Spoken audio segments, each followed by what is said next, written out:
Mahkamah Konstitusi mengabulkan gugatan terhadap Undang-Undang Nomor 2 Tahun 2002 tentang Kepolisian Republik Indonesia. Dan putusan ini membuat polisi harus mengundurkan diri dan tak lagi berstatus anggota aktif Polri jika hendak menjabat di luar institusi Polri.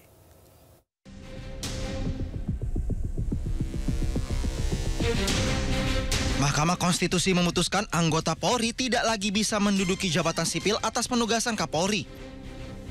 Jika ingin menduduki jabatan sipil, maka polisi harus mengundurkan diri atau pensiun terlebih dahulu.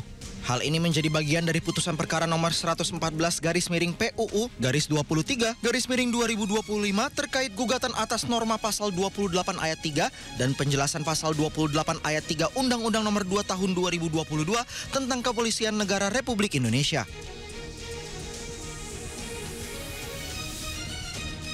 Ketua Mahkamah Konstitusi Soehartoyo saat membacakan amar putusan di ruang sidang utama MK Jakarta pada hari Kamis mengatakan mengabulkan permohonan para pemohon untuk seluruhnya.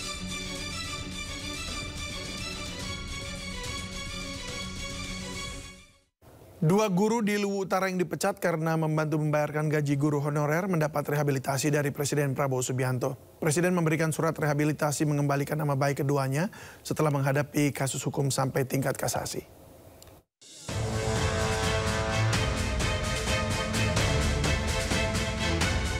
Dua guru asal Luwu Utara, Abdul Muiz dan Rasnal, kini bisa bernafas lega. Setelah berjuang 5 tahun mencari keadilan, dua guru SMA Negeri 1 Luwu Utara ini mendapat rehabilitasi dari Presiden Prabowo Subianto. Presiden memulihkan nama baik, harkat martabat, dan hak-hak Abdul Muiz serta Rasnal.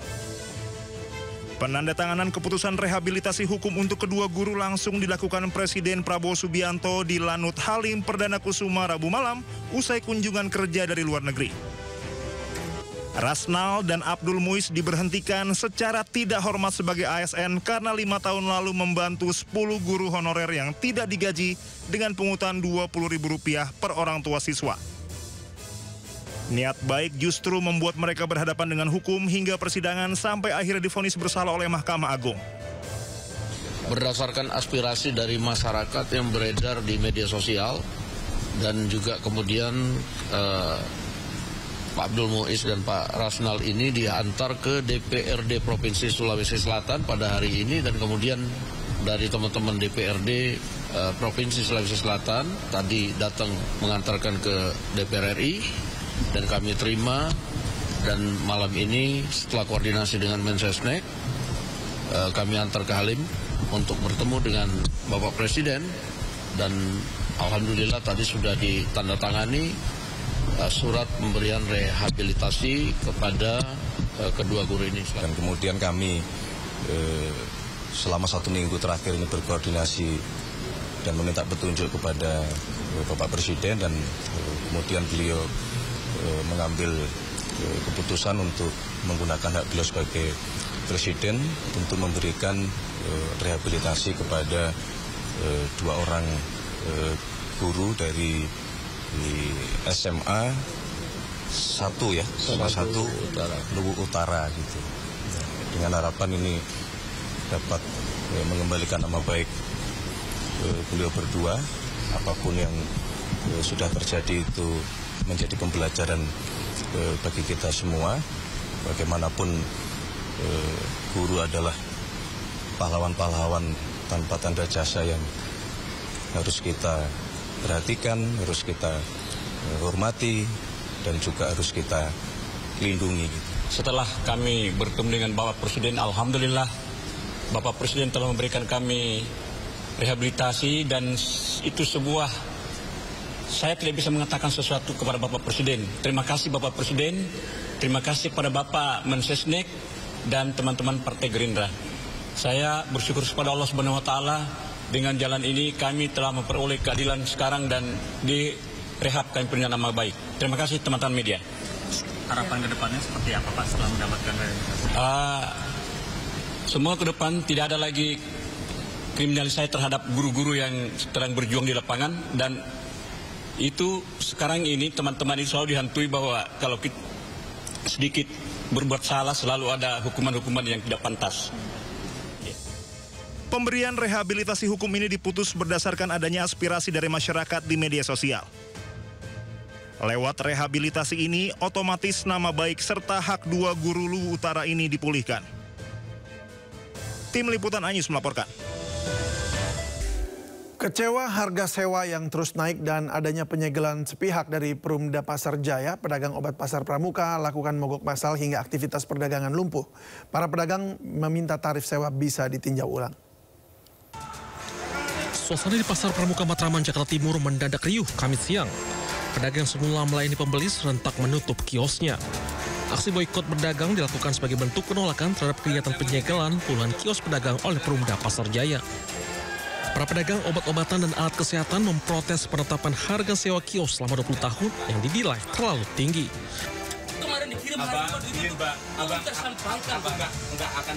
Ketegangan pun sempat terjadi saat petugas Pasar Jaya menyegel dan menggembok salah satu kios pedagang. Para pedagang sebenarnya tidak mempersoalkan revitalisasi Pasar Pramuka, namun mereka ingin mendapatkan harga yang pantas dengan skema pembayaran yang tidak memberatkan.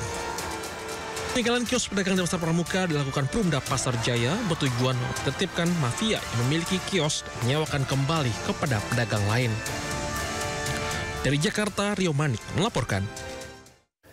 Ya, ada saja akal pengedar obat terlarang menjalankan bisnis haramnya, salah satunya dengan berkedok menjual kosmetik di Tangerang Selatan, Banten. Warga yang resah melakukan penggerebekan dan menemukan ratusan butir obat-obatan terlarang.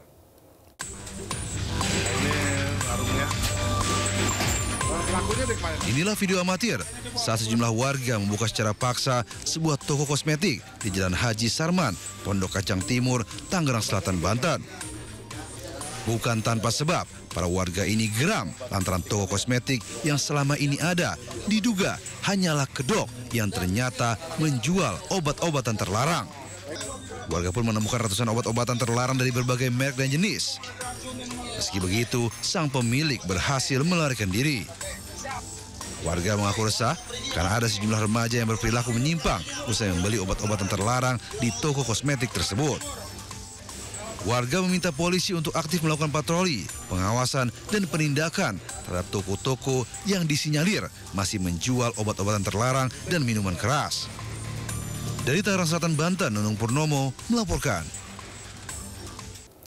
Ya, pemirsa, musibah tanah longsor menghantam belasan rumah di Cilacap, Jawa Tengah. Total ada 16 rumah tertimbun longsor tebing yang berjarak 1 km dari pemukiman.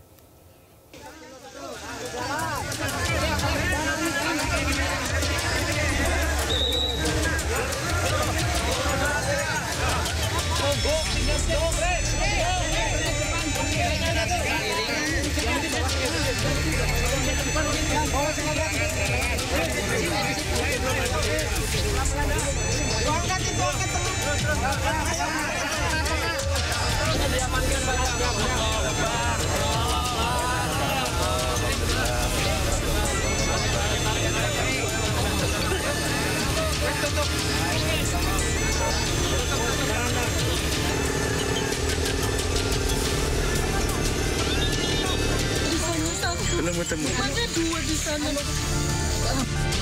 Satu di sini, rumah gede. Ibu pas kejadian di mana? Di rumah. Di rumah gitu. Oh, awas. Awas.